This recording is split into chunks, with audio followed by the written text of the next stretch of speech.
Beradu lu hak belalai cerai. Ha. Hari suah pula ni. Nak bahas belalai cerai, hare tak hare Oh, dulu. beradu lu hak belalai Dulu, cerai tu. dulu. Selesai dah. Ha. Saya tahu hak belalai cerai ni yo orang reti lah kau dah.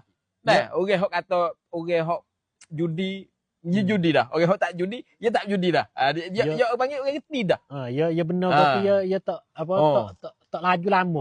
Dulu dia panggil ayah kukuk dah, ayah uteh. Isuh ke. Dak gini je. Kita dengar belaka dah. Hok kata tak boleh, ni dalil dia. Hok kata boleh, ni dalil dia. Kita reti dah. Reti dah. Nah, hari suah pula. Hari suah pun besar supaya belalai cerai tu lah. Dak nak faham kecil seumur dah. Oh, besar ni. Nah, belalai cerai 10,000 ke orang main belalai cerai. Kalau lah belalai cerai itu adalah judi, 10,000 orang main judi. Makan riswah, 100 orang makan riswah. Kan? Tu kalau rakyat 10 juta, 9 juta makan riswah. 8 juta makan riswah. Hok tak makan riswah tu, hok tak boleh milih. Kan budak bawah ada 8 belah.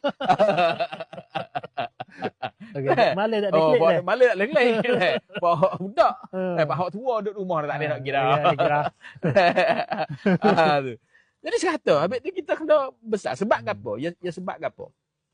Saya pun duduk jalan baru ni. Kita duduk jalan dengan berjumpa dengan bapa-bapa ulama-ulama banyak orang kita duduk jumpa. Ada alasan hok kata boleh, alasan alih. Ada kata riswah, ada tak kata riswah. Tapi saya dengar orang hok tak kata riswah.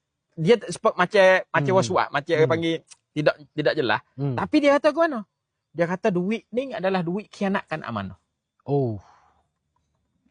Berat oleh Islam tu. Berat dah juga duit khianat amanah. Dia kata. Tu. Jadi bilalah jadi lagu tu saya kata kita kena kecek kepada masyarakat supaya masyarakat sana sedar. Kita nak kita hukum, nak kita kecek pasal hukum kita tak erti. Nah, pendidikan kita pasal lain. Tapi kita boleh hoyak. Boleh hoyak ke mana je? Boleh hoyak kata duit lagu ni dia sang kongsi atau sangkum banyak. Duit dia mana? musnahkan masyarakat banyak. Musnahkan masyarakat ke mana? Kita akan dapat orang yang tak reti. Pemerintah. Kita akan dapat habis tu dalam di Hakjai Tamanat mari. Wow, orang kata. Nah. Habis tu kita tengok kan rap Hakjai, boh di Hakjai ni orang panggil สะท้อน ถึง ความล้มเหลว ของ KJN.